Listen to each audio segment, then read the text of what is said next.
નમસ્કાર દર્શક મિત્રો, કોવિડનો કેર એ ક્યાં ધીમું પડવાનું નામ દેતો નથી. દુનિયાની વાત કરીએ આપણે તો 2,11,60,000 કરતાં વધુ લોકો આ રોગથી સંક્રમિત થયા છે. 7,64,680 કરતાં વધારે મોત થયા છે અને 1,32,76,000 કરતાં વધારે લોકો આ રોગમાંથી સાજા થયા છે. ભારતની વાત કરીએ તો 25,26,192 લોકો આમાં સંક્રમિત થયા.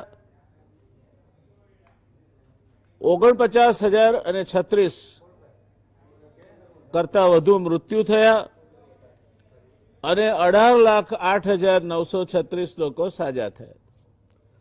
વિશ્વની વાત કરીએ, ભારતની વાત કરીએ, અમદાવાદમાં છે, ગુજરાતની વાત ના કરીએ તો કેમ ચાલે? એટલે ગુજરાતમાં કુલ 76,480 કરતાં વધારે લોકો સંક્રમિત થયા, 2,700 કરતાં વધારે મૃત્યુ થયા અને 59,530 કરતાં વધારે લોકો આમાંથી સાજા થઈને બહાર આવ્યા. ભારત સરકારે હમણાં 2 દિવસ પહેલા જ જાહેર કર્યું છે કે આ રોગનો મૃત્યુદર હવે 2%થી નીચે 1.96% જેટલો થયો છે. એટલે એની મારક શક્તિ ઘટી છે, પણ એ મારક શક્તિ ઘટી છે એની સાથે સાથે એની જે હજુ પણ પ્રસરવાની શક્તિ છે તે ઘટી નથી. 15 ઓગસ્ટના દિવસે 65,000 નવા કેસ અને 5 દિવસની ચલિત સરેરાશ 62,223 એ ભારતમાં છે. એનો અર્થ એ થાય છે કે હજુ પણ નિર્વિરોધ કોવિડ આપણા દેશમાં એનો પંજો ફેલાવી રહ્યો છે અને જે જરૂરિયાતો કોવિડથી બચવા માટેની જે સાવચેતીઓ અત્યાર સુધી નિષ્ણાતોએ આપણને કહી છે તે સાવચેતીઓ આપણે સંપૂર્ણ ચુસ્ત દુરસ્ત રીતે પાળવાની છે. એટલે આ પેલો અનલોક 1 અને અનલોક 2 ને એવું બધું થાય એ અર્થવ્યવસ્થા માટે થાય છે, એને કોવિડ સાથે કોઈ નિસ્બત નથી. એટલે અનલોક જેમ જેમ કરફ્યુ જતો રહ્યો, પહેલાં એમાં રિલેક્સેશન આવ્યું, પછી મોલમાં જવાની છૂટ મળી, રેસ્ટોરાં ખુલ્યા, બધું થયું, પણ એમાં એ જે સોશિયલ ડિસ્ટન્સિંગનો ક્રાઇટેરિયા છે એ જાળવવાનો છે. 2 ગજ કી દૂરી આપણે જાળવી રાખવાની છે, માસ્ક પહેરવાનો છે અને સાથોસાથ હાથ ધોવાના. જરૂરી નથી તમે પેલો સેનેટાઈઝરથી જ ધુઓ, કોઈ પણ સાબુ સારો હોય અને ફીણ વળે 30 સેકન્ડ સુધી ફીણ હાથ પર એ રીતે હાથ ધોશો તો ચાલશે. આ વાત કર્યા પછી હવે આજે વાત કરવી છે તદ્દન નવા વિષય પર. મેં પ્રાથમિક ભૂમિકા બાંધતા જ કહ્યું કે વિશ્વમાં જે લોકો કોવિડથી અસરગ્રસ્ત થયા એમાંથી 2,11,00,000 માંથી માત્ર મૃત્યુ તો 7,64,000 પ્લસના જ થયા. 1,32,76,000 લોકો બહાર આવ્યા, સાજા થયા. ભારતમાં પણ એ સ્થિતિ છે. 18,08,900 કરતાં વધારે લોકો બહાર આવ્યા, સાજા થયા. ગુજરાતમાં પણ 59,000 કરતાં વધારે લોકો સાજા થયા. એટલે સાજા થનારાની સંખ્યા પણ હવે ખાસી મોટી થવા માંડી છે. પણ સાજા થયા એટલે બધું જ સમૂહસૂતર થઈ ગયું એ ધ્યાનમાં આપણે ન રહીએ, કારણ કે હમણાં જ જે અહેવાલ આવ્યો છે વુહાન, જ્યાંથી આ આખો રોગ ઉદ્ભવિત થયો, ત્યાં 50% કરતાં વધારે લોકો જે સંક્રમિત થયા હતા એમને ફેફસાના અથવા અન્ય વિકૃતિઓ એક યા બીજી રીતે જોવા મળી છે. એટલે કોવિડમાંથી બહાર આવ્યા પછી આપણે જંગ જીતી ગયા છે અને હવે પાછી આપણી રાત્રિચર્યાઓ, દિનચર્યાઓ, ભેગા થવાનું, ટોળે મળવાનું એ બધું શરૂ થઈ જાય એવું નહીં કરતા.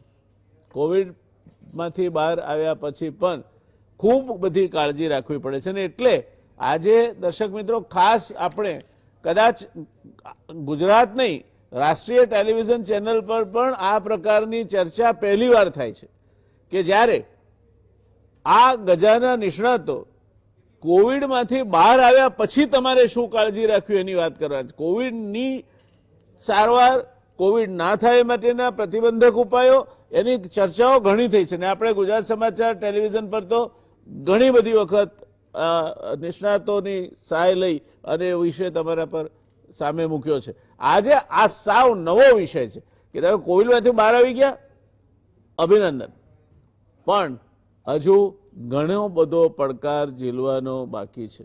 આ વાત કરવા માટે આપણી પાસે આજે છે મારી બાજુમાં ડોક્ટર રાજેશભાઈ સોલંકી, પલ્મોનરી મેડિસિનના એ નિષ્ણાત છે, ટ્યુબરક્લોસિસના વૈશ્વિક કક્ષાના નિષ્ણાત છે અને સ્વાઇન ફ્લૂ વખતે મારા સાથી તરીકે ખૂબ જ મહત્વની કામગીરી બજાવવામાં રાજેશભાઈએ ભાગ લીધો હતો. સાવ નિરાભિમાની, સરળ, પણ પોતાના પ્રોફેશનને કમિટેડ એવા રાજેશભાઈ સોલંકી એ ઘણા બધા પલ્મોનોલોજીસ્ટના ગુરુ રહી ચૂક્યા છે. આજે પણ સિવિલ હોસ્પિટલમાં કામ કરે છે અને ભણાવે છે. ત્યાર પછી ડૉક્ટર હરજીતભાઈ ડુમરા એક એવા યુવા નિષ્ણાત છે કે જેને નિશંક રીતે કહી શકાય કે આ ક્ષેત્રની ક્રિટિકલ કેર માટે અને ફેફસાના રોગોના કોઈ પણ પ્રશ્ન માટે જો અલ્ટિમેટ કોઈની સલાહ લેવાનું કોઈને કહેવામાં આવે તો ડુમરા સાહેબ પાસે જવું પડે. આ ક્ષમતા છે એમની. પલ્મોનરી અને ક્રિટિકલ કેર મેડિસિનમાં એમનું સ્પેશિયલાઇઝેશન છે. અને ક્રિટિકલ મેડિસિન એટલે દર્શક મિત્રો તલવારની ધાર પર ઉભા રહીને કામ કરવાની વાત છે. એક નાનો નિર્ણય એ આ બાજુ ગયો તો કોઈની જિંદગી બચી જાય, આ બાજુ ગયો તો કોઈની જિંદગી ઉડી જાય, એવા ક્ષેત્રના નિષ્ણાત છે. લંગ ટ્રાન્સપ્લાન્ટેશન અને સ્લીપ મેડિસિનમાં ઊંડો અભ્યાસ ધરાવે છે. આપણને નસકોરા બોલતા હોય, સ્લીપ એપનિયા કહે છે, એ બધા જે રોગો હોય આપણને ખબર ના પડે, આપણે એમ કહીએ કે ઊંઘમાં માણસ ગુજરી ગયો, પણ એ પણ એક રોગ છે જેને નસકોરા બોલતા હોય, મોટા ઊંઘ અને જોર જોરથી સ્નોરિંગ જેને કહેવાય એ થતું હોય તે એના ડુમરા સાહેબ નિષ્ણાત છે. તુષારભાઈ પટેલ એ પણ આપણા ગુજરાત સમાચાર ટીવી માટે એક એવા નિષ્ણાત છે કે જે ઘણી વખત તમારી સામે આવ્યા છે. કોવિડ ટાસ્ક ફોર્સ રાજ્ય સરકારે જે કર્યો હતો એના સભ્ય છે, પલ્મોનોલોજીસ્ટ છે અને એક ખૂબ જ નિષ્ણાત તબીબ તરીકેની ખ્યાતિ ધરાવે છે. અને એ પણ ક્રિટિકલ કેર જે કોવિડની કહેવાય એમાં એમનું ગ્રુપ પણ બહુ નિકટતાથી અને બહુ ઊંડી રીતે જોડાયેલું છે. એટલે આ ત્રણેય નિષ્ણાતોને આજે તમારી સામે એ વાત રજૂ કરવા માટે, એ વાત સમજાવવા માટે આપણે વિનંતી કરી છે કે સાહેબ આ કોવિડ મટી જાય અને કોવિડમાંથી દર્દી બહાર આવી જાય, પછી 10-15 દિવસો કદાચ તમે દવા આપી હોય તે પ્રમાણે દવા લે, પણ પછી શું કરવું જોઈએ ને એના શું એના વિપરીત અસરો થઈ શકે અને એ વિપરીત અસરોનું પરિમાણ શું અને એના સામે રાખવાની સાવચેતી શું. શરૂઆત ડુમરા સાહેબ આપ વચ્ચે છો એટલે આપનાથી કરીએ. સો કોવિડ પતી ગયા પછી ઘણી વખતે તમે એક નાની જંગ તો જીતી લો છો, પણ એક મોટી જંગ ઘણા દર્દીઓના સામે ચાલુ રહે છે. ઇટ ઇઝ એક્સપેક્ટેડ કે કોવિડમાંથી 60 થી 70% લોકો 2 થી 3 અઠવાડિયામાં સંપૂર્ણ રીતે સાજા થઈ જતા હોય છે. બટ આશરે 30 થી 35% લોકોને કોવિડ પતી ગયા પછી બી લાંબા ગાળા માટે ઘણા બધા કોવિડ સિવાયના લક્ષણો ચાલુ રહેતા હોય છે. હવે આ લક્ષણો મોટાભાગના દર્દીઓમાં જોવા નથી મળવાના, એટલે એ ગભરાવાની વાત નથી. ખાસ કરીને એ દર્દીઓ જેમની ઉંમર વધારે છે, 65ના ઉપર, જેમને બેકગ્રાઉન્ડમાં લોંગ સ્ટેન્ડિંગ બીમારીઓ છે, હૃદયની, ફેફસાની, કિડનીની, લીવરની, એ દર્દીઓમાં આ લક્ષણો વધારે જોવા આવતા હોય છે. આ લક્ષણો બેસિકલી ક્લાસિફાય કરી શકીએ તો એ ફેફસાના લક્ષણો પ્રીડોમિનેટ કરે છે, કેમ કે કોવિડનું ન્યુમોનિયા એક ફેફસાને ઘણી બધી તકલીફ આપે એવો રોગ છે. સો ઘરે ગયા પછી બી ઘણા બધા દર્દીઓને લાંબા ગાળા માટે શ્વાસની તકલીફ ચાલુ રહેતી હોય છે. આ શ્વાસની તકલીફ સમય સાથે ધીમે ધીમે ઘટતી હોય છે અને એક્સપેક્ટેડ છે કે 90% લોકોમાં 3 મહિનામાં આ શ્વાસ સંપૂર્ણ રીતે જતું રહેવું જોઈએ. પણ છતાં બી અમારું બેકગ્રાઉન્ડ એક્સપિરિયન્સ જે જૂની પેન્ડેમિક્સ હતી, મર્સ પેન્ડેમિક, સાર્સની પહેલા પેન્ડેમિક, એમાં જોવા મળ્યું હતું કે 6 મહિના પછી બી 10% લોકોને ફેફસાની તકલીફો ચાલુ રહી હતી. કોવિડ વિશે અમને પૂરતી માહિતી હમણાં નથી, પણ સમય સાથે એ ક્લેરિટી આવશે. ફેફસા સિવાય બીજા બધા અંગોને પર થોડી ઘણી ઈજાઓ જે વધારે થયેલી હોય કોવિડ દરમિયાન, તો એના લક્ષણો કોવિડ પતી ગયા પછી 3 અઠવાડિયા પછી બી ચાલુ રહી શકે. એમાં ખાસ કરીને હેડેક, ચક્કર, બ્રેન ફોગ કહીએ એટલે તમે કોન્સન્ટ્રેટ ના કરી શકો, કન્ફ્યુઝડ રહો, ડિસિઝન મેકિંગ તમારું નબળું પડી જાય, અને ખાસ કરીને વડીલ જે દર્દીઓ હોય એમાં આ જોવા મળે. હૃદયના લક્ષણો 3 અઠવાડિયા પછી થોડા ઘણા દર્દીઓમાં, ખાસ કરીને જેમને જૂની હૃદયની તકલીફો હોય, છાતીનો દુખાવો, ધબકારા અનિયમિત થવા, ખાસ કરીને સાયકિયાટ્રિક મેનિફેસ્ટેશન્સ, કોવિડ પતી ગયા પછી બી બીક, એન્ઝાયટી, કોવિડ પતી ગયા પછી post traumatic stress disorder commonly જોવા મળી રહ્યું છે. અને છેલ્લી વસ્તુ, કોવિડ પછીની નબળાઈ, થાક, અશક્તિ, એવા ઘણા બધા લક્ષણો જેનું અમને કારણ હજી નથી ખબર, એ લાંબા ગાળા માટે ચાલુ રહી છે. સો these are some of the symptoms જે 30-40% દર્દીઓમાં 3 અઠવાડિયા પછી બી ચાલુ રહી શકે છે. દર્શક મિત્રો, 30-40% દર્દીઓ એટલે ત્રીજા ભાગના, દર 3માંથી 1ને ડુમરા સાહેબે જે કહ્યા તે લક્ષણો ચાલુ રહી શકે. એમાં ફેફસાને લીધે શ્વાસની તકલીફ ને એવું થઈ શકે, મગજમાં તમે ભૂલી જાઓ, ખાસ કરીને ઉંમરલાયક માણસ હોય તો કિડનીના પ્રશ્નો થઈ શકે, માથાનો દુખાવો, ચક્કર આવવા, ધબકારા અનિયમિત થવા, અને સૌથી મોટી વાત એ બીક અથવા એન્ઝાયટી, આ બધી તકલીફો છે.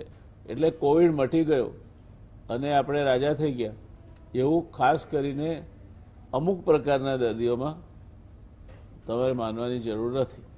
રાજેશભાઈ, આપ ફેફસાના નિષ્ણાત છો અને સાહેબે કહ્યું તેમ ફેફસાના લક્ષણો અને એને લગતી તકલીફો, શ્વાસ ચડવો, ખાસ કરીને આ શ્વાસની કારણે અશક્તિ લાગે છે અને માણસને સાયકોલોજીકલી એટલે માનસિક રીતે એને એમ લાગે છે કે હું બીમાર છું, અને ધીરે ધીરે એની અંદરથી હિંમત તૂટતી જતી હોય તે પ્રકારની પરિસ્થિતિના પણ ક્યાંક ને ક્યાંક જોવા મળે છે. તો શું કહેવા માંગો છો આપ અંગે?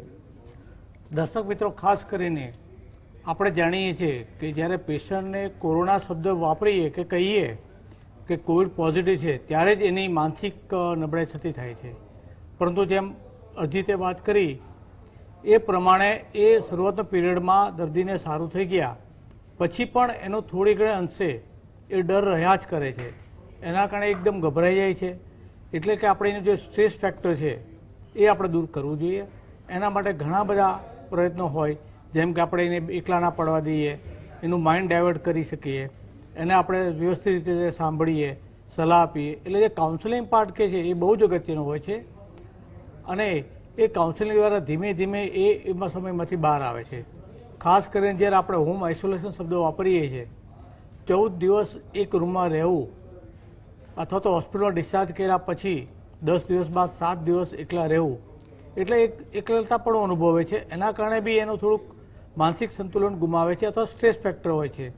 એટલે ખાસ કરીને જે મેન્ટલ સ્ટ્રેસ એના ઉપર આપણે બહુ જ ધ્યાન આપવું પડે અને ખાસ કરીને એના માટે આપણે કાઉન્સેલિંગ શબ્દ જે યુઝ છે એમાં એની વાત સાંભળી, ધ્યાન આપીએ, એનું માઇન્ડ ડાયવર્ટ થાય, એને બીજી બધી પ્રવૃત્તિમાં રસ લે, એ પ્રકારેનું વર્તન કરી ધીમે ધીમે કદાચ 3-1 મહિનાની અંદર આપણે સંપૂર્ણ રીતે નોર્મલ લાવી શકીએ.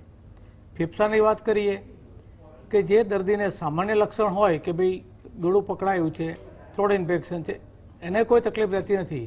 પણ જે લોકોને ન્યુમોનિયા થાય છે અને એમાંથી એ બહાર આવે છે, શરૂઆતનો સ્ટેજ હોય, માન લો કે 2 અઠવાડિયા, મેક્સિમમ 20 દિવસ, પાછળથી એને થોડી ઘણી તકલીફ હોય, એમાં જે વાત કરી કે ભાઈ શ્વાસ લેવામાં તકલીફ પડે, થોડુંક ચાલે, શ્વાસ ચડે, બેસી જાય, પાછો ચાલે, એટલે આ પ્રકારે આપણે એનું અસેસમેન્ટ કરતા હોઈએ છીએ, જેમાં આપણે ખાસ કરીને લંગ ફંક્શન એટલે પલ્મોનરી ફંક્શન ટેસ્ટ કરીએ છીએ અને એના આધારે એમને આપણે નોર્મલ લાઈફ લેવા માટે breathing exercise, chest mobility, maximum deep breathing exercise અથવા તો બને ત્યાં સુધીને આપણે જે આપણે કહેવાય પ્રાણાયામ નાવડેજ આપણે કહીએ છીએ એ પ્રકારની એક્સરસાઇઝ કરી અને એમાંથી બહાર આવે છે.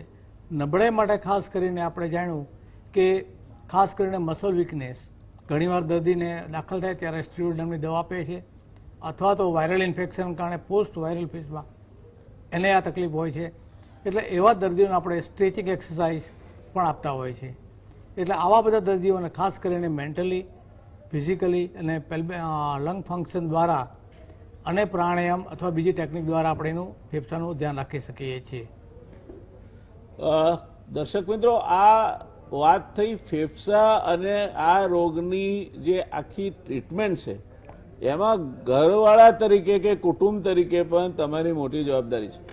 જે વ્યક્તિ આ રોગમાંથી બહાર આવતો એની ધીરે ધીરે બીક ભાગે, એને એકલો નહીં રહેવા દેવો, એને જેમાં રસ પડે તેવી વાતો કરવી, એ ક્યાંક કંઈ વાત કરતો હોય તો એને કાપી નહીં નાખવું. સાજા થઈને આવ્યા છે અને મોટી ઉંમર છે એટલે શેઠ આવ્યા તો નાખો વખારે, એની માફક તમારે એની સાથે વર્તાવ નહીં કરવો. આ તમારી જવાબદારી છે. જેટલું તમે એ સારી રીતે બજાવશો તેટલું જ તમારો જે સ્નેહી છે તે ઝડપથી રિકવર થશે અને નહીં કરો તો એમાંથી બીજા બધા તકલીફો ઊભી થશે. ખાસ કરીને એન્ઝાયટી છે એ બીજા બધા અનેક રોગો માટેનું મૂળ છે. તો એ દિશામાં જે રાજેશભાઈએ કહ્યું તે વાતનું આપણે સંપૂર્ણ ધ્યાન રાખવું જોઈએ. અને પલ્મનરી ફંક્શન ટેસ્ટ પીએફટી કહે છે એ કોઈ નિષ્ણાત તમારા જે ફેફસાને લગતા ડૉક્ટર હોય અથવા તો જિલ્લા કક્ષાએ પછી ફેફસાને લગતા ડૉક્ટર ના મળે તો કોમ્પિટન્ટ ફિઝિશિયન હોય એની દેખરેખ નીચે આ બધું ધ્યાનમાં લેવું જોઈએ અને ફેફસાને કસરત મળે તે રીતે તમારે એની સાથે જોડાવવું જોઈએ. એટલે માત્ર દવાથી સાજું થઈ જશે દર્દી એવું નહીં માનવું જોઈએ. એક કરતાં વધારે બાબતો જોઈશે. એને સાજા કરવા માટે તમારી હૂંફ જોઈશે, એને માનસિક ટેકો જોઈશે, એની બીક ભાગવાની વાત કરવી પડશે, સાથોસાથ ફેફસાની મજબૂતી વધારવાનું કામ પણ કરવું પડશે. તો 3 મહિને એની ગાડી પાટા પર આવશે. નહીં કરો તો પછી આગળ જતા મુશ્કેલીઓ થશે.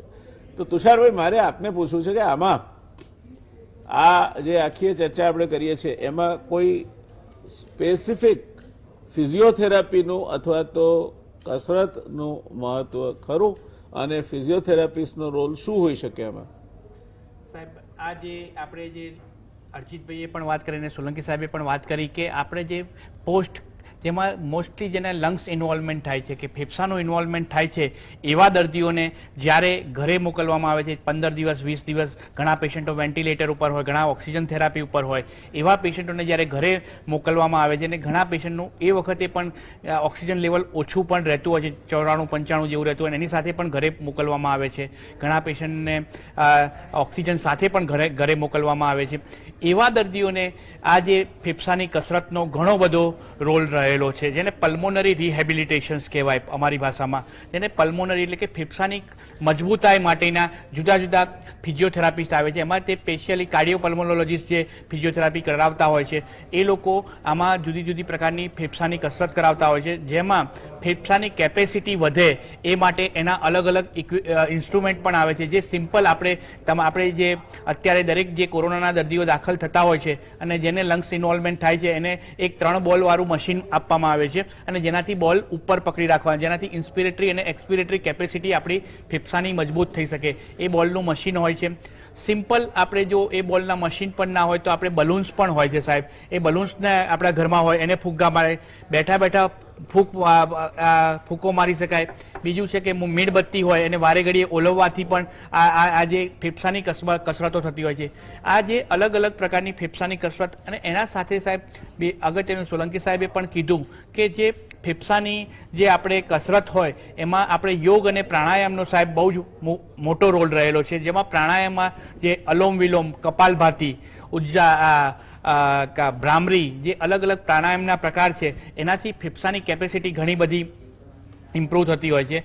આ સાથે સાથે જે નેતિક ક્રિયા છે સર, જલ ક્રિયા છે, એનાથી પણ થોડું આપણને ફેફસામાં થોડી ઇમ્પ્રુવમેન્ટ થતું હોય છે. એટલે આ અલગ અલગ પ્રકારના યોગાથી જેમાં ડિફરન્ટ ટાઈપના યોગા, જેમાં ચેસ્ટ સ્ટ્રેચિંગ યોગા થતા હોય છે, એનાથી પણ ફેફસાની કેપેસિટીમાં ઇમ્પ્રુવમેન્ટ થતી હોય છે સાહેબ.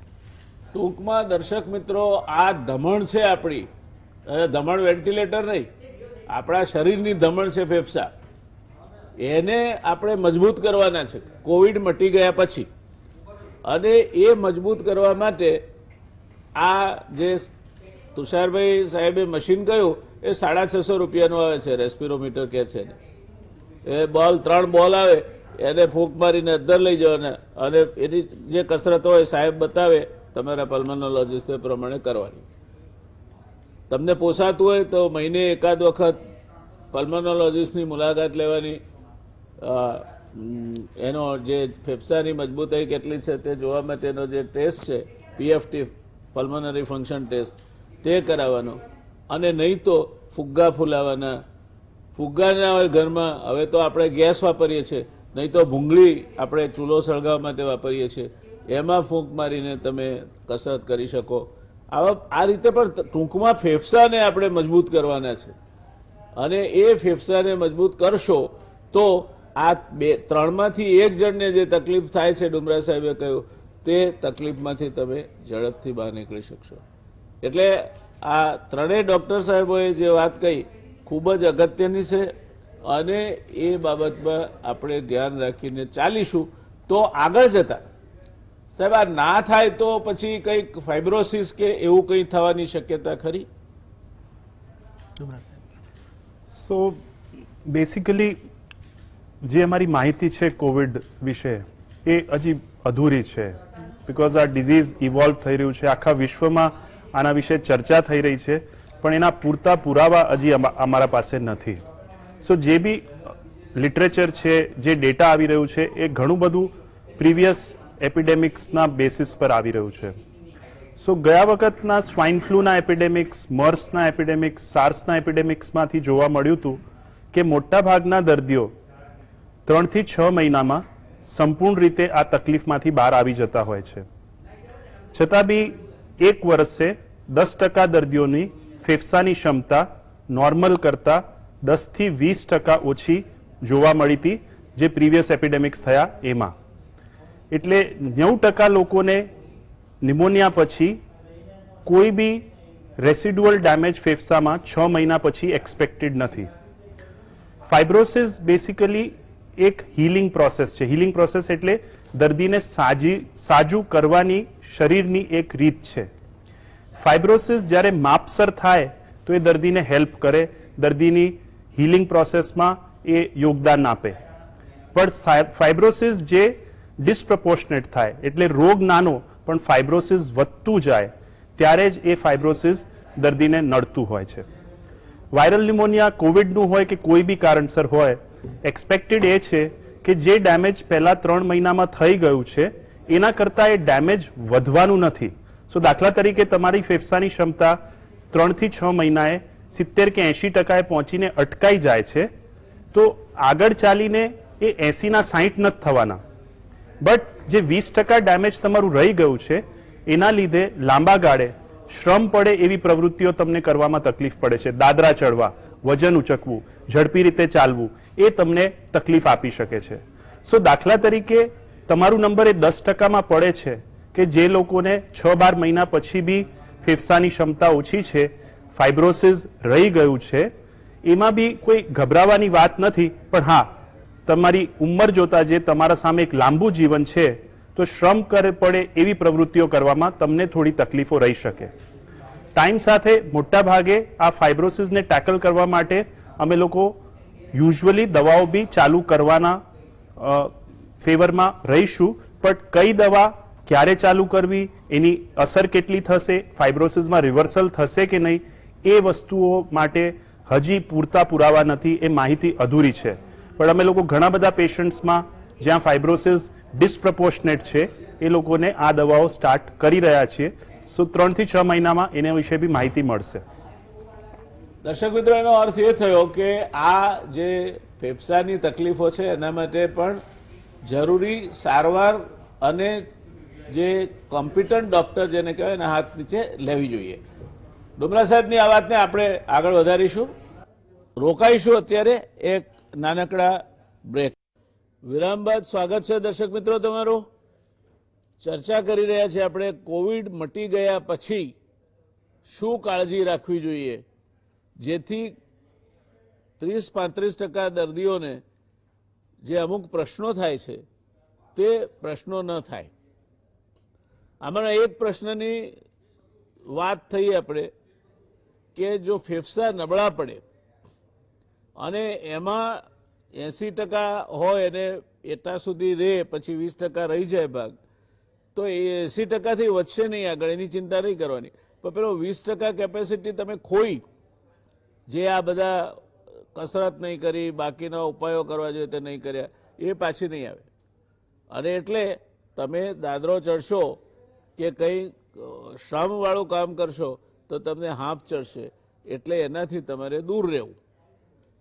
આપણે જવું છે ડૉક્ટર રાજેશભાઈ સોલંકી પાસે કે આ હાંફ ચડે છે, ફેફસાની આ પ્રશ્ન છે, એને હૃદય સાથે કોઈ સંબંધ છે ખરો?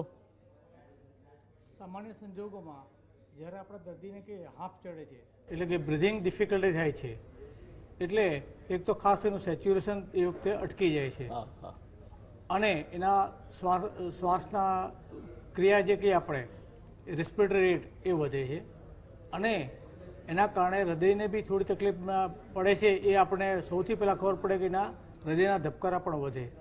એટલે દર્દીને થોડીક તકલીફ એ પડે કે થોડીક નબળાઈ લાગે, ગભરાઈ જાય અને તરત બેસી જવું પડે. જો લાંબા ગાળાની વાત કરીએ, કોવિડ સિવાયની હું વાત કરું છું કે જે દર્દીને ફેફસાની તકલીફ હોય, ફાઇબ્રોસિસ હોય, એને ચોક્કસપણે હૃદય ઉપર થોડો ભાર પડતો હોય છે અને આવા દર્દીને લાંબા ગાળે 2 વર્ષના અંતે એને હૃદય ઉપર અસર થઈ અને જમણી બાજુ જે કહીએ આપણે રાઇટ વેન્ટ્રિકલ હાઇપરટ્રોફી કે અમારી ભાષામાં કહેવાય એ જોવા મળે છે. અરજીતે વાત કરી, જસ્ટ 4.5 મહિના થયા છે આપણને કોવિડ માટે, હજી સુધી આવા કોઈ કેસ આપણે જોવા મળ્યા નથી. અને દર્દીને જે ધ્યાન રાખીએ છીએ કે ભાઈ શ્વાસોશ્વાસની ક્રિયા નોર્મલ ચાલે, એના માટે જે આપણે ઉપાયો કરવાના છે એ ચાલુ રાખવાના. બીજી અગત્યની વાત એ છે કે જ્યારે કોઈ પણ દર્દીને આપણે પોસ્ટ કોવિડ સિક્વિલી કહીએ, ફાઇબ્રોસિસ હોય અથવા તો શ્વાસની તકલીફ હોય, તો એ જો ગરમ પાણીના કોગળા કરે અથવા તો નાશ લે તો એની શ્વાસ નળી ચોખ્ખી રહેશે, ક્લિયર રહેશે, જેથી એનું ફેફસામાં ઓક્સિજનનું પ્રમાણ એકદમ સારું રહેશે અને આવા દર્દીઓને હાંફ ચડવાની પ્રક્રિયા ધીમે ધીમે બંધ થઈ જશે, ઓછી થશે. સાથે સાથે તુષારભાઈએ કીધું એ પ્રમાણેની ઇન્સ્પિરેટરી કેપેસિટી આપણે વધારવાની છે, ચેસ્ટ મોબિલિટી રીમૂવમેન્ટ કરવાની છે અને શક્ય હોય તો જો નબળાઈ દૂર કરવા માટે આપણેની સ્ટ્રેચિંગ મસલ્સ એટલે કે નબળાઈ હોય, મસલ વીકનેસ હોય, એ પણ વસ્તુ કરીએ તો દર્દીને ચોક્કસપણે 3 મહિનાની અંદર સંપૂર્ણ રીતે નોર્મલ લાઈફ લેવાની શક્યતા રહે છે. Otherwise he has to compromise his quality of life. Tusharbhai, આપણે સામાન્ય રીતે કોઈ માણસને સજા કરીએ છીએ ત્યારે એને જેલમાં રાખીએ છીએ, એક આઇસોલેશન છે. અને માણસ માટે માણસથી છૂટા પડવું અને એકાંતમાં રહેવું એ સાધુ સંન્યાસીઓ માટે જુદી વાત છે, કારણ કે ઈશની આરાધના માટે એ એકાંતમાં એકાંત સેવે છે. પણ માણસ માટે એવું કહેવાય છે કે main is A social animal. એમાં બહેનો પણ આવી જાય એટલે કોઈ પાછો જેન્ડર બાયસથી ચિંતા કરવી નહીં. પણ એ એકાંતવાસ 14 દિવસનો હોમ ક્વોરન્ટાઇન હોય કે 7 દિવસનો હોસ્પિટલમાંથી આવ્યા પછી ક્વોરન્ટાઇન હોય, અને એ દરમિયાન જે પ્રક્રિયાઓ થતી હોય છે એમાંથી આપણે સરળતાથી દર્દીને બહાર કાઢવા માટે શું કાળજી રાખવી અને શું પ્રિકોશન એટલે કે આપણે એ આગોતરી જેને કહેવાય કે કેર, આગોતરી આપણે દરકાર કરવાના પગલાં લેવા? સૌથી પહેલા સાહેબ જે આપણે જે કોઈ પણ દર્દીને જે હોમ ક્વોરન્ટાઇન છે કે 14 દિવસ માટે જે ક્વોરન્ટાઇન છે અથવા જે ટ્રીટમેન્ટ લઈને 7 દિવસ માટે જે ઘરમાં ક્વોરન્ટાઇન છે એવા દર્દીને સૌથી પહેલાં તો એ આઇસોલેટ રૂમમાં જ હોય છે. એને ફ્રિકવન્ટલી કોઈ પણ બીજા આપણા જે કોઈ પણ ઘરના વ્યક્તિ હોય તેને મળવાની કોશિશ નહીં કરવાની અને એને આઇસોલેટ રહેવું જરૂરી છે. એની જે કોઈ પણ ક્રિયા છે કે સેપરેટ આપણે જેમ આઇસોલેશનમાં હોમ આઇસોલેશનમાં આપણે જોતા હોય છે કે ઘરે સેપરેટ બાથરૂમ ને એ બધી વ્યવસ્થા રાખવી જોઈએ. હવે એ દર્દીએ જ્યારે એને શું પોતાનું ધ્યાન રાખવું જોઈએ કે જે પોતાની દૈનિક ક્રિયાઓ છે એ દૈનિક ક્રિયાઓમાં થોડો ઘરમાં તો ઘર જો નાનું હોય કે એ રીતના હોય કાં તો ઘરમાં એ જગ્યા હોય ઇનફ તો એ પોતે ડેલી વોક કરવું જોઈએ કે જેને ઘરમાં વોકિંગથી પણ થોડું એને થાય. બીજી બ્રીથિંગ એક્સરસાઇઝ કરવી જોઈએ અને જે ડૉક્ટરે બતાવી છે એ ઘણા લોકોને કારણ કે સાહેબ જે આ એલ્ડરલી પેશન્ટ હોય છે એ બધાને દવાઓ ઘણી લાંબી સમય સુધી આપતા હોય છે. ડિસ્પ્રિન એ પ્રકારની ગોળીઓ આપતા હોય છે એટલે એ જે ડૉક્ટરે કીધી હોય એ પ્રકારની દવાઓ રેગ્યુલર સવાર અને સાંજ જે પણ ટાઈમે આપવાની હોય એ લેવી જોઈએ. વધતા બ્રિથિંગ એક્સરસાઇઝ કરતા રહેવા જોઈએ અને જે આપણે અગાઉ પણ વાત કરી કે સાહેબ રેસ્પિરેટર્સને એ જે આપણે ઇન્સ્પિરેટરી જે સ્પાયરોમીટર્સ છે એનાથી કસરત કારણ કે જેને નિમોનિયા થયો હોય ફેફસાની નબળાઈ થઈ હોય એ લોકોએ એનું એ ધ્યાન રાખવું જોઈએ. વધતા ખોરાકમાં સાહેબ ધ્યાન રાખવું જોઈએ કે ખોરાક એ સારો ખોરાક કે જે હેલ્ધી ફૂડ જ લેતા જ હોય છે પણ ખોરાકમાં જ્યારે પ્રોટીન્સનું કારણ કે મસલ્સને એના ઉપર પ્રોબ્લેમ થતો હોય છે એટલે સારો હાઈ પ્રોટીન ડાયટ મિલ્ક વધારે કારણ કે કેલ્શિયમ્સની પણ થોડી ઉણપ તો હોતી હોય છે મોટાભાગના પેશન્ટ્સોમાં તો કેલ્શિયમ્સની વધારે એટલે મિલ્ક વધારે લેવું જોઈએ. ખોરાક સારો લેવો જોઈએ. કસરત કરવી જોઈએ. અને બીજું છે કે આવા દર્દીઓએ જે પોતાનું ઊંઘ બરાબર આવે તેનું પણ ખૂબ ધ્યાન રાખવું જોઈએ કારણ કે જો ઊંઘ બરાબર નહીં આવે તો પણ એનો પ્રોબ્લેમ થશે. એટલે રાત્રે પ્રોપર ટાઈમે એને સૂઈ જવું જોઈએ અને એને જો અત્યારે કારણ કે આ કોવિડ એરામાં થોડું જો ઊંઘની તકલીફ હોય કે એ થાય તો ડૉક્ટરની સલાહ મુજબ એની પિલ્સ લઈ અને ઊંઘ લેવી જોઈએ જેનાથી પ્રોપરલી ઊંઘ આવશે તો તેને દિવસ પણ સારો જશે. બીજું સાહેબ કે બીજી ક્રિયાઓ જે છે કે જેને કોઈ પણ પોતાનો શોખ હોય એ શોખની ક્રિયાઓ કરવા ઘણા સાહેબ અમારા પેશન્ટો છે કે સાહેબ મને હું હોમ આઇસોલેશનમાં છું પેન્ટિંગ કરી શકું પેન્ટિંગ્સની ક્રિયા કરતો હોય તો એમાં કોઈને સંક્રમણ થવાની ચાન્સીસ નથી. મ્યુઝિક સાંભળી શકે મ્યુઝિક વગાડતા હોય તો મ્યુઝિક એટલે કે જે પોતાની હોબીઝ હોય એ આઇસોલેશનમાં એ પોતે કરી શકે. અને ત્રીજી સાહેબ કે લોંગ ટર્મ કે આપણે લાંબા સમયે શું કરવું જોઈએ તો કસરત તો કરવી જ જોઈએ પણ આવા દર્દીઓને જે અત્યારે કોમન બે વસ્તુનું ધ્યાન રાખવું જોઈએ કે ફરીથી બીજા પ્રકારના નિમોનિયા કે અત્યારે સાહેબ ફ્લૂ પણ હવે આ સિઝનમાં કોમન જોવા મળે કે સ્વાઇન ફ્લૂ કે કોઈ પ્રકારના એવા ફ્લૂ પણ ના થાય તો એને ફ્લૂનો શોટ વેક્સિન લઈ લેવી જોઈએ રસી લઈ લેવી જોઈએ. આ બધું કરવું જોઈએ સર. ધન્યવાદ. દર્શક મિત્રો એટલે એક વખતે થયું હોય એટલે બીજું નહીં થાય એવું નહીં માની લેવાનું. અત્યારે એક વખત કોવિડ થઈ ગયો બીજું કંઈ થાય ફ્લૂ તો અત્યારે ફ્લૂની રસી આવે છે. રસી અપાવી જ દેવાની અને દર વર્ષે અપાવવાની. એટલે અમુક કાળજી તો આપણે પ્રિવેન્ટિવ કેર તરીકે રાખવી જોઈએ. આપણે આપણી જાતનું ધ્યાન ન રાખીએ તો બીજો કોઈ રાખશે એમ માનીને ચાલવાની જરૂર નથી. બીજું 40 વર્ષ પછી આ તો સાહેબે તો અત્યારે કોવિડના સંદર્ભમાં કહ્યું પણ તમારી ઉંમર 40 વર્ષ થઈ જાય પછી તમે તમારી જાત સાથે જીવવાની ટેવ પાડો. જો એ ટેવ નહીં પાડી હોય તો ક્યારે ને ક્યારેક જીવનના કોઈ તબક્કે તમે બહુ મોટી મુશ્કેલીમાં મુકાશો. એટલે 40 વર્ષની ઉંમર થઈ જાય પછી આપણે 40 વર્ષ સુધી આપણા કોન્ટેક્ટ વધતા જાય છે. મિત્રો મળે પછી પત્ની આવે બાળકોના સગા આવે પછી 40-45 વર્ષ પછી એ સંબંધો બાળકો વિદેશ જાય બીજા કોઈ પ્રશ્નો આવે છૂટા પડતા જઈએ છીએ આપણે. એટલે એક તમે તમારી જાત સાથે જીવી શકો એ પ્રકારનો એવો કોઈ પણ એક એવો શોખ રાખો કે જે તમને તમારી મેતે નિજાનંદની મસ્તીમાં જીવાડે. કારણ કે જીવવાનું તમારે છે તમારી જિંદગી છે અને એ જિંદગીને તમે જે રીતે જીવશો એ તમારા હાથમાં છે. આ વાત તુષારભાઈએ જે વાત કહી એની સાથે જોડીને મેં કહી છે. ડુમરા સાહેબ સામાન્ય રીતે આ કોવિડમાં આપણે જે પીસીઆર ટેસ્ટ કરીએ છીએ એની રિલાયબિલિટી 70% જેટલી ગણાય છે. HRCT કરીએ છીએ આપણે અને એક જગ્યા જ્યાં કોવિડ આપણને હેરાન કરે છે આપણા પૂર્વ રાષ્ટ્રપતિ પણ અત્યારે જે ક્રિટિકલ કન્ડિશનમાં છે એને પણ મૂળ મુશ્કેલી ક્લોટની મગજમાં થઈ. તો આ મગજ સાથે આ રોગને શું લેવા દેવા છે? સો કોવિડના મેક્સિમમ જે લક્ષણો છે એ બેસિકલી અપર રેસ્પિરેટરી ટ્રેક કે ફેફસા સાથે સંકળાયેલા છે અને મોટાભાગના દર્દીઓમાં ફેફસાના જ લક્ષણો ડોમિનેટ કરતા હોય. પણ એનું મતલબ એ નથી કે બીજા અંગોને કોવિડ લગતી અસર નથી થતી. ખાસ કરીને થોડા ઘણા દર્દીઓમાં હૃદયની તકલીફો અને સાથે સાથે મગજની તકલીફો બી જોવા મળતી હોય છે. મગજની તકલીફો ખાસ કરીને ઉંમરલાયક માણસોમાં અને એના ઉપરાંત જે લોકોને બેકગ્રાઉન્ડમાં ડાયાબિટીસ બ્લડ પ્રેશરનો રોગ હોય છે એવા દર્દીઓમાં વધારે જોવા મળે છે. મગજની તકલીફોના જે અનકોમન મેનિફેસ્ટેશન્સ છે, અનકોમન એટલે કહું છું કેમ કે જે મોટી બીમારીઓ મગજની હોય છે, જેમ દાખલા તરીકે લકવાની અસર થઈ અથવા તો મેનિન્જાઇટિસ થવું, મગજનું ઇન્ફેક્શન થવું, એ બહુ જ ઓછા પર્સન્ટેજ ઓફ પેશન્ટ્સમાં જોવા મળે છે.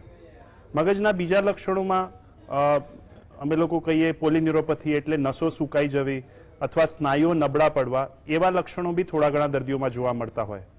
જે કોમનેસ્ટ મગજ લગતા લક્ષણો છે એ છે loss of sense of smell, એટલે તમારે સ્મેલ જતી રહે અથવા ટેસ્ટ જતું રહે.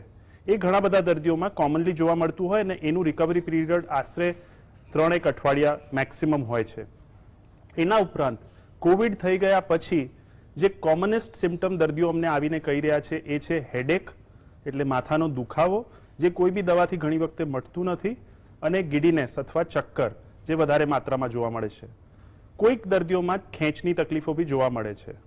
હવે આ બધા લક્ષણો થવાનું કારણ જે છે એ બે પ્રકારના હોઈ શકે. એક, જે વાયરસ છે એ ડાયરેક્ટલી મગજને અસર કરે ને એના લગતા મગજના લક્ષણો આવે, અથવા તો લાંબા ગાળે જે બોડીની પોતાની ઇમ્યુનિટી છે, રોગ પ્રતિકારક શક્તિ, એ વાયરસને કાબુ કરવા માટે જ્યારે વધે તો એના લીધે બી શરીરને મગજમાં ડેમેજ થઈ શકે અને એના લગતા લક્ષણો લકવાની અસર અથવા સ્નાયુઓની નબળાઈ અથવા મેનિન્જાઇટિસના રૂપમાં જોવા મળી શકે.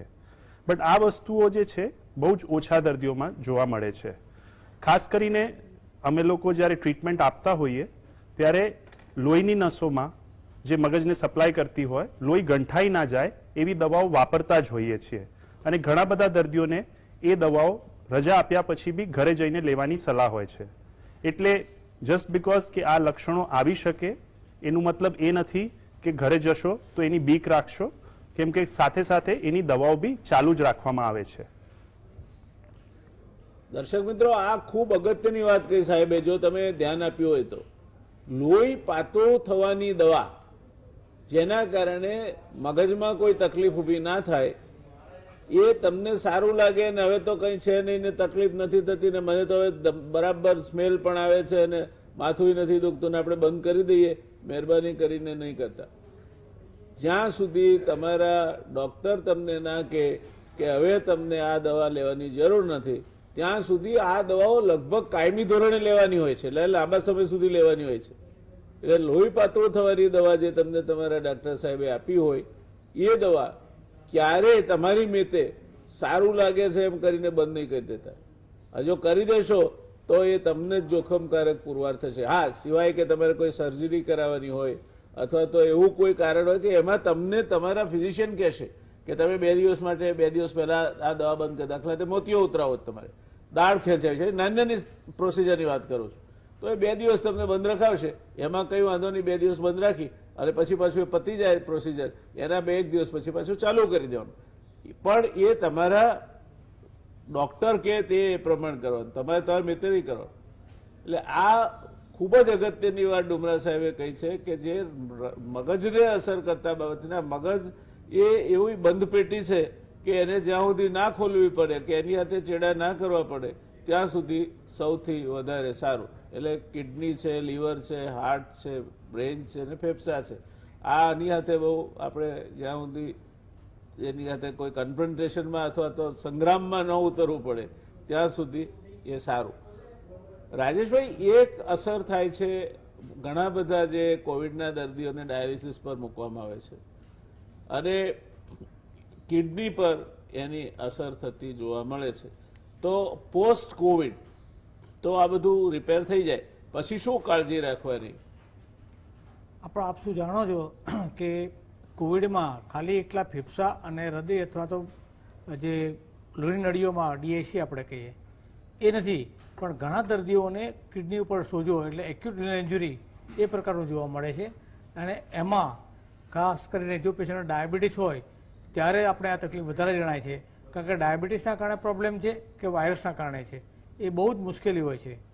પરંતુ જો આ દર્દીને ધ્યાન રાખવામાં આવે અને જો પ્રોપરલી દવા કરીએ તો એ સંપૂર્ણપણે મટી જાય છે. દાખલા તરીકે કોઈ પેશન્ટ આવ્યું, એનો બ્લડ યુરિયા અને ક્રિએટિનિન જે કિડનીના પેરામીટર છે એ બગડતા હોય, એની જો ધીમી સારવાર કરવામાં આવે એનું કારણ જાણી શકાય કે ભાઈ કોઈ બેક્ટેરિયલ ઇન્ફેક્શન છે, કાઉન્ટ વધારે છે, અથવા તો એ દર્દીના ડાયાબિટીસના કારણે છે, તો એ પ્રમાણે દવા આપવાથી એ જે મટી જાય છે.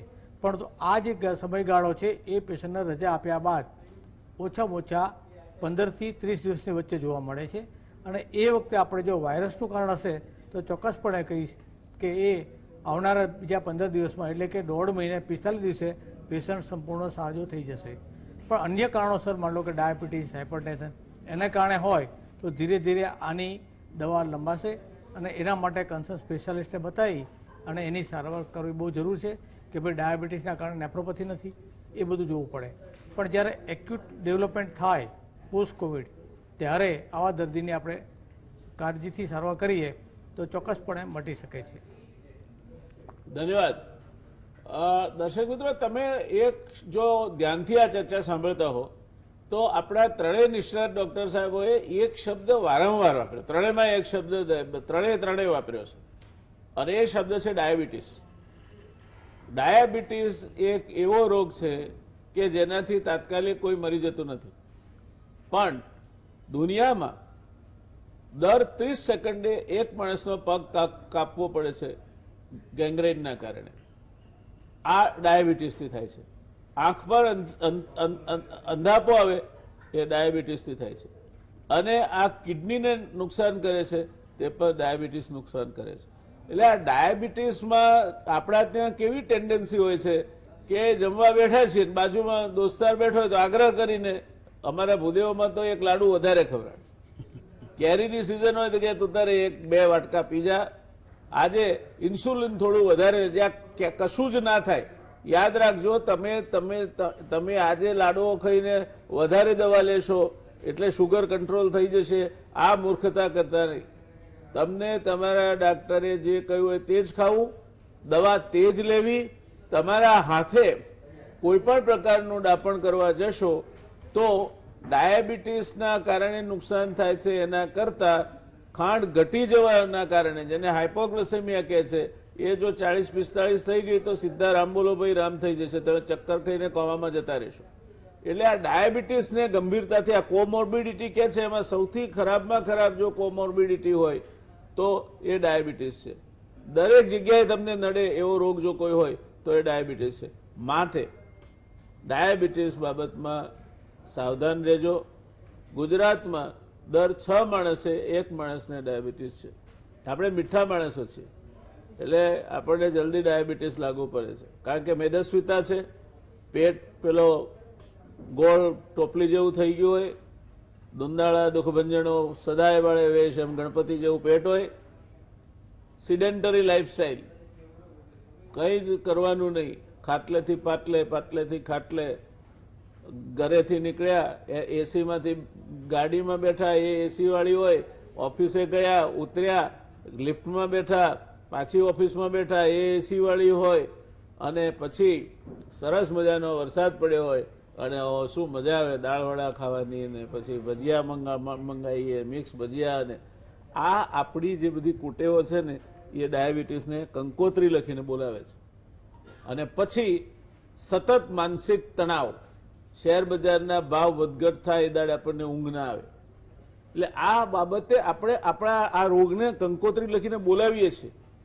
એ તમારી આકાંક્ષાઓને કાબૂમાં રાખો. There is nothing wrong in keeping an ambition. Peace begins when ambition dies. પણ તમે તમારી મહત્વાકાંક્ષાઓ ઉપર જો લગામ નહીં રાખો તો એ ઘોડો તમને ડાયાબિટીસના ઘરમાં ખેંચી જશે. અને ડાયાબિટીસ થયો હશે તો પોસ્ટ કોવિડ કેર, જે આ ત્રણેય ડોક્ટર સાહેબોએ આપણને કહી, તે બહુ મુશ્કેલ પડશે.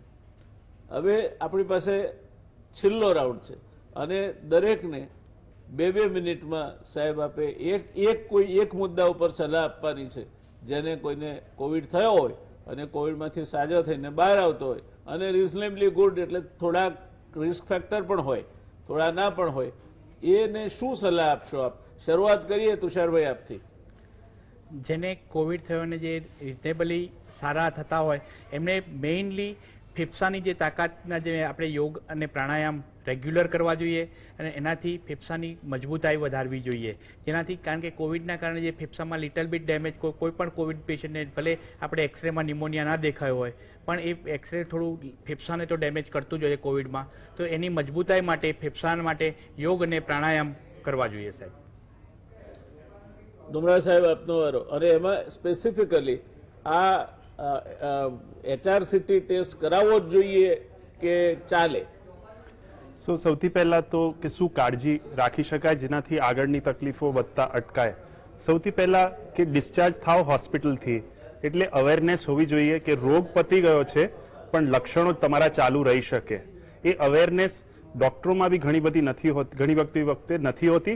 એટલે રજા આપતા વખતે આ દર્દીને સમજાવવું જરૂરી છે કે તમારો રોગ ઘરે ગયા પછી બી સાધારણ માત્રામાં તમને આડે આવી શકે. બીજું, રજા આપતા વખતે અમે લોકો દર્દીઓને સ્ક્રીન કરતા હોઈએ કે કયા દર્દીઓને ઘરે ગયા પછી તકલીફો થવાની શક્યતા છે. ઉંમરલાયક માણસો, બીજા રોગ સાથે સંકળાયેલા હોય એવા દર્દીઓ, અથવા તો કે જે દર્દીને વધારે માત્રામાં હોસ્પિટલમાં સ્ટે થયું હોય, સિવિયર નિમોનિયા થયું હોય, એ દર્દીઓને ખાસ કાળજી રાખવી. ત્રીજી વસ્તુ, મેડિસિન ઓપ્ટિમાઇઝેશન. એનું મતલબ શું? જ્યારે તમે હોસ્પિટલ જશો તો જે ઘરેથી તમે કદાચ કોઈ દવાઓ લેતા હશો, બ્લડ પ્રેશરની, ડાયાબિટીસની, ખેંચની, હૃદયની, કિડનીની, એ દવાઓ બદલવામાં આવે છે કેમ કે ત્યાં તકલીફો બદલાઈ જતી હોય. એટલે રજા આપ્યા પછી ઘણી વખતે એ દવાઓ ઉમેરવાની રહી જતી હોય છે. એટલે ખાસ કરીને ઘરે ગયા પછી તમારા નજીકના ફિઝિશિયનને મળીને તમારી જે જૂની પ્રોબ્લેમ્સ છે એની દવાઓ ઓપ્ટિમાઇઝ કરવી જરૂરી છે. ચોથી, ઘણી વખતે ઘરે ગયા પછી બી દર્દીને થોડી ઘણી તકલીફો આવી શકે અને 10 થી 20% દર્દીઓને આગલા 3 મહિનામાં ખાસ કરીને જે એમને કોઈ જૂના રોગો વધારે માત્રામાં રહ્યા હોય રીહોસ્પિટલાઇઝ થવાની જરૂર પડી શકે છે. એની માનસિક તૈયારી હોવી જોઈએ કેમ કે ઘણી વખતે તમારા ડોક્ટર્સ તમને સલાહ આપશે કે તમારે પાછું હોસ્પિટલ આવવું પડશે અને દર્દીઓ ઘણી વખતે ના પાડી દેતા હોય છે બીકના લીધે કે મારે બીજી વાર હોસ્પિટલ નથી આવવું. સમજો કે આ વસ્તુ ડોક્ટર્સ બી રિલક્ટન્ટલી જ કહેશે પણ એ શક્ય છે. પાંચમી, પલ્મનરી રિહેબિલિટેશન, જેમ તુષારભાઈએ કીધું, એ 25 થી 30% લોકોમાં ખાસું જરૂરી છે અને એ રિહેબિલિટેશનથી તમારી ક્વોલિટી ઓફ લાઈફ, એ કસરતોથી તમારી શ્વાસનું પ્રમાણ ઘણું બધું ઓછું થઈ શકે છે. છેલ્લી, ઘણા બધા દર્દીઓ કોવિડ પછી જ્યારે ઘરે આવે છે ત્યારે એમને ઘણા બધા લક્ષણો રહી જતા હોય છે. હવે ખાસ કરીને એમાં 80 થી વધારે ઉંમરના લોકો અથવા એવા દર્દીઓ જે સિવિયર ડિઝીઝ સાથે બેસિકલી તકલીફમાં છે, દાખલા તરીકે વધારે માત્રામાં ફેફસાની તકલીફો, વધારે માત્રામાં હૃદયની તકલીફો, કોઈને જૂની લકવાની અસર થયેલી છે, એ દર્દીઓમાં ફેમિલી વચ્ચે એક ડિસ્કશન થવું જરૂરી છે કે દાખલા તરીકે આ દર્દીને નવી કોઈ તકલીફ થશે તો અમે પાછા હોસ્પિટલ જઈશું કે ઘરે જ એની સારવાર કરીશું. એવા ડિસિશન્સ પહેલાથી ઘરે લઈ લેવા સારા, કેમ કે છેલ્લી ઘડીએ નિર્ણય લેવું કે ઓચિંતું હોસ્પિટલ દોડવું પડે, ઘણી વખતે એ નિર્ણયો નથી લેવાતા અને ઉંમરલાયક દર્દીઓ એના પછી હોસ્પિટલ જઈને બહુ લાંબા સમય માટે હેરાન બી થતા હોય છે. આ આપણા દેશમાં પ્રચલિત નથી પણ આ થવું જોઈએ. સો આ થોડી ઘણી સલાહો કોવિડ લગતા ડિસ્ચાર્જ પછીની. જે તમે પ્રશ્ન પૂછ્યો સીટી સ્કેનનું, એ જરૂરી છે કે નહીં? પહેલી વસ્તુ, ઓલરેડી ઘણા બધા દર્દીઓ સીટી સ્કેન્સ પહેલા દિવસે, બીજા દિવસે બીકમાં કરાવી રહ્યા છે કે કદાચ અમને નિમોનિયા વધારે માત્રામાં હશે તો અમારી તબિયત કદાચ એટલી ખરાબ થઈ જશે કે અમે પાછળથી બહુ હેરાન થઈશું, જાનનો જોખમ હશે. એ બીક ખોટી છે. સો ડોક્ટરની સલાહ વગર સીટી સ્કેન મહેરબાની કરીને શરૂઆતના દિવસોમાં ના કરાવતા. બિલકુલ.